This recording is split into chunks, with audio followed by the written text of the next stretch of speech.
y exigimos que lo más antes posible se identifique a los autores de esa muerte. Se han esgrimido una serie de requerimientos, tanto a entidades públicas como particulares, no solamente para la obtención de imágenes que ya se han trabajado, sino también por la posibilidad de que podamos acceder a las listas de personas que hubieran podido participar en estas movilizaciones.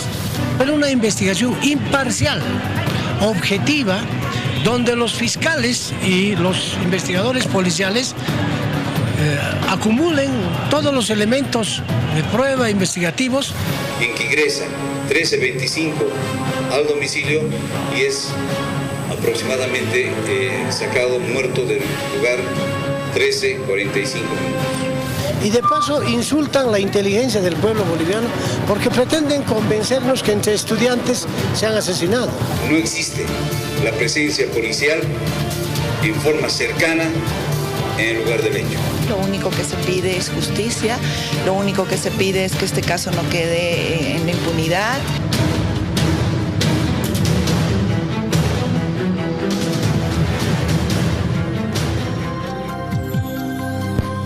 Bueno, pero vamos a hablar justamente de este tema con expertos. Nosotros no conocemos el detalle, la parte pericial, qué es lo que se debería observar en torno a la investigación que se está haciendo a la muerte de Jonathan Quispe Vila. Y quiero saludar al doctor Omar Pacajes, experto, médico forense y abogado. Bienvenido, doctor, un placer tenerlo.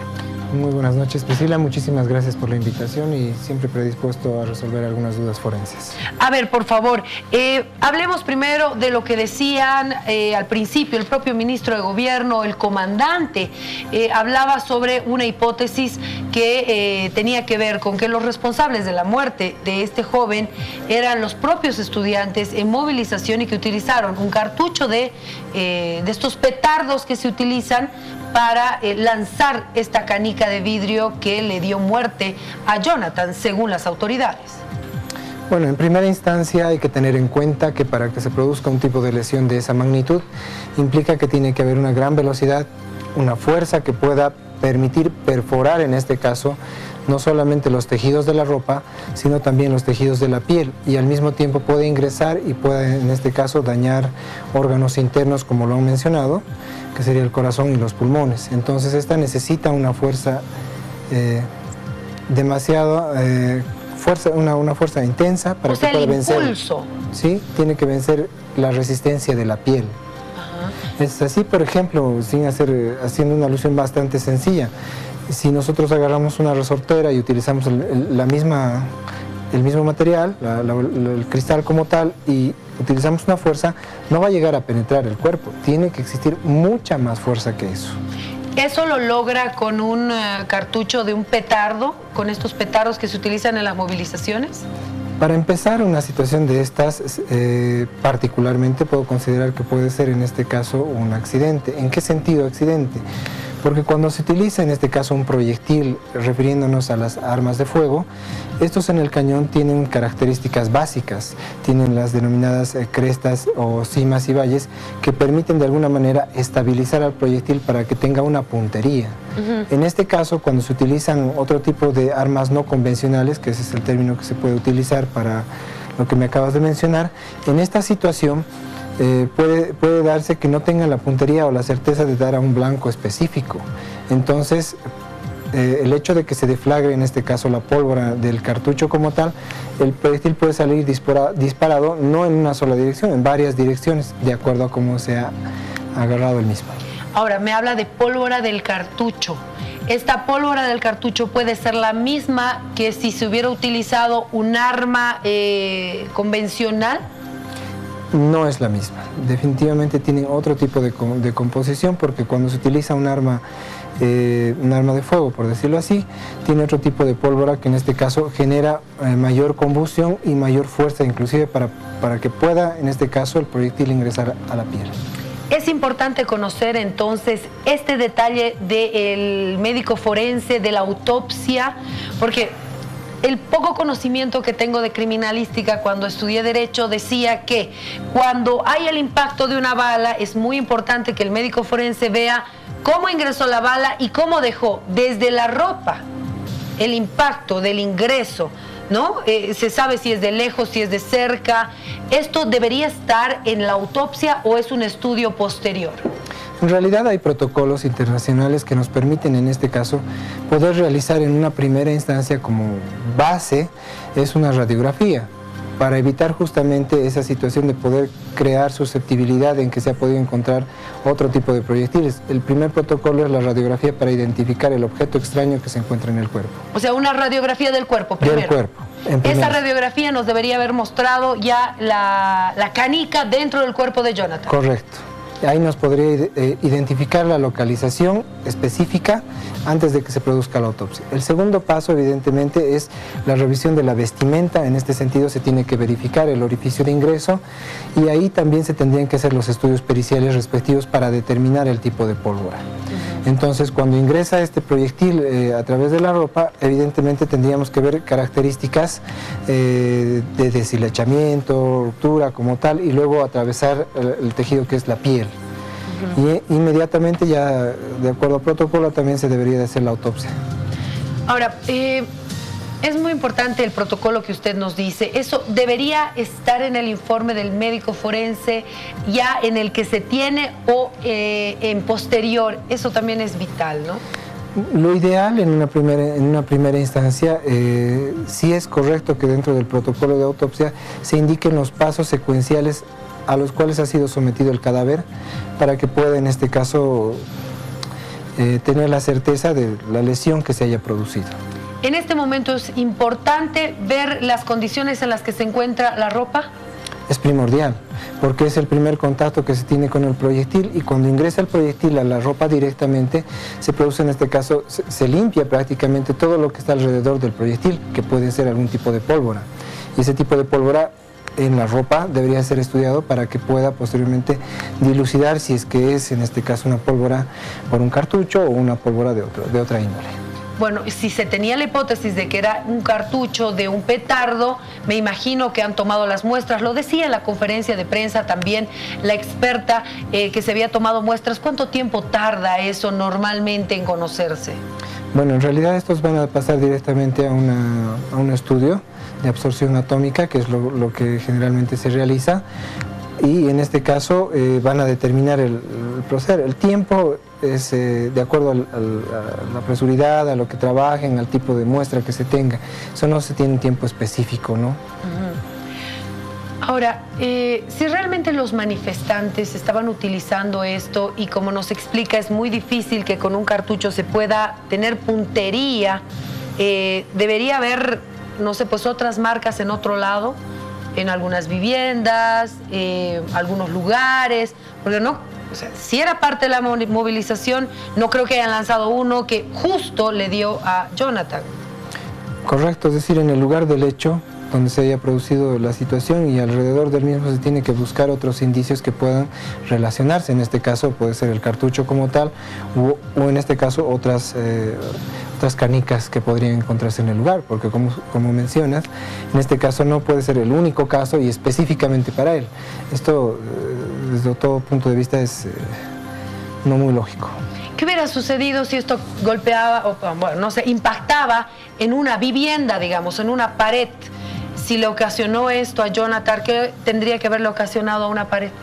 En este caso, dependiendo de la composición, podría en este caso perforarla hasta cierto lugar, porque evidentemente con la velocidad que ha ingresado, en este caso el proyectil, ha llegado a detenerse por las mismas estructuras del cuerpo humano, en este caso el corazón y los pulmones, como así lo aseveraron la forense que atendió. Bueno, yo quiero compartir con usted también y con ustedes, amigos, por favor, lo que decía la policía. Estábamos analizando la primera versión que había dado la policía y el ministro de Gobierno en torno a cómo se habían dado los hechos y la utilización de este petardo como para impulsar la canica y que le había dado muerte a Jonathan.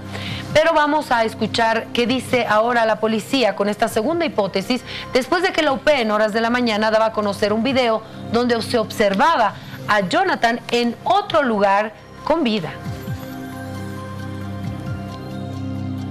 Se ha establecido un estudio técnico por expertos en telemática y establecen que Jonathan Quispe ingresa corriendo vivo al domicilio. Ahora bien, desde el momento en que ingresa Jonathan Quispe al domicilio, pasan 13 minutos hasta que él sale inerte, muerto del domicilio, por la que a nosotros nos promueve una investigación, especialmente de los criterios que tengan las 24 personas, porque eso nos va a ayudar a esclarecer qué es lo que habría pasado en el interior del domicilio. Y ahí establecer claramente, él entra con vida y sale muerto después de 13 minutos. Además de que no existe la presencia policial en forma cercana en el lugar del hecho. Es un video claro que se establece. Además, hacerles conocer de que nosotros, a través de la Dirección de Telemática, tenemos el video in extenso en que ingresa 13:25 al domicilio y es aproximadamente sacado muerto del lugar 13:45 minutos. Queremos establecer claramente que existen varios criterios, varias versiones que dañan la imagen institucional. Nosotros como policía estamos trabajando con responsabilidad y vamos a llegar a buscar la solución y esclarecimiento del caso. Ahí está. Esto es lo que decía la policía en el momento de resaltar el video que lo mostraba también la OPEA en la mañana y decía no sucedió en la pasarela como lo decía el ministro, sucedió en otro sector, se lo ve a él con vida en este lugar en específico. Vamos a ver si podemos rescatar el video que mostraba justamente la policía. ¿Cómo cambia la versión en este hecho? ¿Qué observa usted, doctor? Bueno, en primera instancia se ve evidentemente que ha ingresado, hay una pérdida de la cámara, no se puede apreciar otro detalle y luego ingresa directamente a lo que sería el domicilio como tal, ¿no? Entonces ahí podría, como mencioné, podría haber sufrido en este caso la lesión como tal que le permitiría algún tiempo de sobrevida y evidentemente nada raro que en ese instante puedan haber tenido algún tipo de reacción los mismos que le han auxiliado, ¿no? Ajá. Ahora, aquí pregunto, se observa primero a Jonathan llegar a este lugar. Se acerca como enfrentando a alguien. Luego se vuelve a retirar y se lo ve todavía saltando normal, ¿no? Como si no tuviera ninguna herida y la camiseta está intacta. La pregunta es, según la OPEA, en esta segunda ida hacia adelante es donde es herido, según la OPEA, y corre a refugiarse en este domicilio. Dice, Jonathan huye ya herido. ¿Es posible que una persona, si hubiera sido impactada de forma, no sé, pues de frente, doctor, pueda correr a ocultarse o hubiera caído inmediatamente al piso? Eso es, por ejemplo, en este caso tendría que estar bajo la situación del protocolo de autopsia para ver qué lesiones específicas han generado, a qué altura, porque puede ser también, como acaban de decir, una lesión a nivel del corazón, específicamente no sabemos, la aurícula, el ventrículo, no sabemos en qué lugar específico, pero nos puede dar un margen, por ejemplo, en este caso, de que la persona pueda estar con sobrevida. Es cuestión de segundos. Una lesión, por decir una lesión cualquiera, una arma blanca, por decirlo así, para hacer otro tipo de ejemplo, nos permite en este caso entre 1 o 3 minutos de sobrevida. El poder caminar o correr. Correcto, de poder hacer algo, como máximo. ¿Cuánto? ¿Cuándo es arma blanca? De 1 a 3 minutos aproximadamente, porque nos da un tiempo, un margen, y dependiendo del tipo de vaso que ha sido lesionado. Ajá. Y en este caso, ¿había este tiempo? O sea, ¿usted cree que es coherente que lo hayan impactado y le haya dado tiempo a ingresar al domicilio? ¿Puede ser o depende de lo que dice el informe forense? Es necesario verificar el informe forense para saber a qué nivel y a qué tipo de lesión presenta en este caso, para poder dar. Pero si hacemos el cálculo específico en segundos, ahí vamos a determinar que son cuestión de segundos, ni siquiera. A ver, podemos ir con el video, por favor, en pantalla plena. Vamos a observar el video con detenimiento. Ahí está Jonathan. Esta es donde supuestamente recibe el disparo. y corre a refugiarse. 5 o 6 segundos. 5 o 6 segundos. Eso le da, o sea, hay una lógica en que sí podría correr y refugiarse y desvanecerse dentro. Sí, habría una lógica. Miren, el tiempo también dependiendo ahorita más o menos entre 5 o 6 segundos entre la imagen, ¿no? Bueno, esto es muy importante conocer quiénes estaban dentro, qué debería haber dicho el protocolo en torno a este tema cuando ya se conoce que había la información de una persona herida ahí adentro. Bueno, esto ya es protocolo de la policía, evidentemente es el registro del lugar del hecho, verificar en este caso dónde se ha hecho el levantamiento del cadáver, las condiciones, las personas que han intervenido, qué otros materiales más se hayan podido colectar en el lugar, que es prácticamente el protocolo de la policía, exclusivamente de la policía que verifica en el lugar y de acuerdo a la situación van viendo cuál va a ser el método de la colecta de indicios que se hayan podido encontrar alrededor del mismo cadáver. Ahora, entendemos que la situación era complicada, estaban los estudiantes en el lugar, no permitían que la policía se acerque. Sin embargo, cuando ya se logra sacar a Jonathan del lugar, la policía debió cerrar esta zona para ver qué sucedió. Eso es parte de lo que se denomina la protección del lugar del hecho, que debería de estar protegido evidentemente para que no existan contaminantes.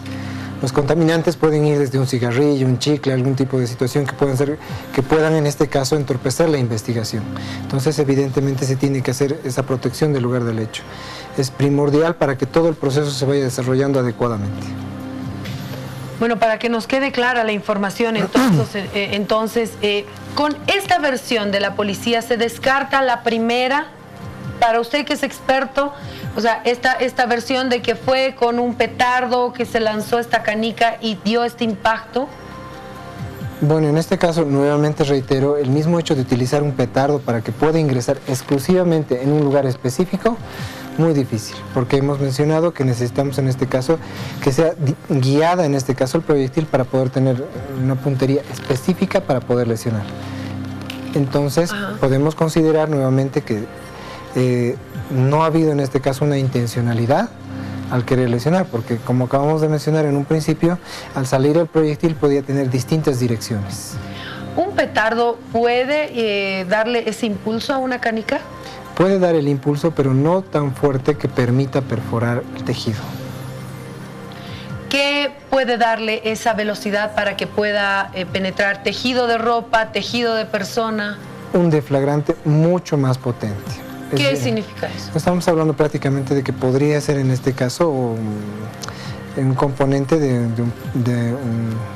un arma de fuego, un componente, podría ser, pero como no me puedo animar a esto hasta que veamos el estudio que se va a realizar en la ropa, porque es necesario determinar este tipo de pólvora o qué es lo que se puede encontrar en relación a esto. Importante esto entonces, el ver la ropa, el impacto, la pólvora, es de vital importancia para conocer qué es lo que sucedió, si esto fue de frente, si esto fue desde lejos, el tipo de pólvora, porque no es la misma una pólvora de un arma de fuego que de un petardo, también nos va a dar las cosas más claras de con qué se le disparó. Así es, lo que tenemos que verificar evidentemente en una primera instancia es el tipo de pólvora y obviamente también nos va a dar en relación a eso la distancia. Hay estudios muy interesantes que nos permiten ver esa situación en relación a la dispersión de la pólvora en la ropa. Hay estudios muy interesantes que nos permiten determinar también la distancia a la cual ha sido producida la lesión. Entonces, primordial. ¿Cuándo deberíamos tener ya una idea clara, hablando científicamente? Porque ya una investigación será con testigos y demás, pero científicamente, ¿cuándo deberíamos tener ya las cosas más claras, según protocolos? Generalmente protocolos dependiendo de la situación del caso como tal, porque a veces se tienen que repetir para verificar. En este caso también competiría que pudieran demostrar en este caso que se puede realizar esto. Ejemplo, es decir, si vamos a tener en este caso el cartucho como tal, en este caso la canica como tal, tendrían que ser sometidas a pruebas, lo que en algún momento han mencionado que podrían utilizarse polígonos o algo por el estilo, para poder tener ya algo más claro. Ese periodo es el que demora generalmente en realizar una pericia. Un tiempo específico es muy complicado poderlo dar, porque tiene que ser sometido a un de una manera un experimento para que pueda replicarse y pueda decirse, evidentemente fue en este caso el petardo, evidentemente fue un arma de fuego. Es necesario replicar esto. Vital los testigos también. Muy importante porque también nos van a dar la orientación hacia dónde, cómo se ha desarrollado el hecho y cuáles han sido las posibilidades que hayan llegado a producir este tipo de lesión. Doctor, muchísimas gracias. Nos ha ayudado a entender varias cosas que solo los expertos y peritos pueden entender y que nosotros podamos también escuchar las declaraciones ya con este conocimiento.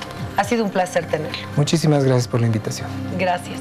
Bueno, continuamos con más buenos consejos para conocer el país y tener estos puentes que nos ayudan mucho entre La Paz y Santa Cruz.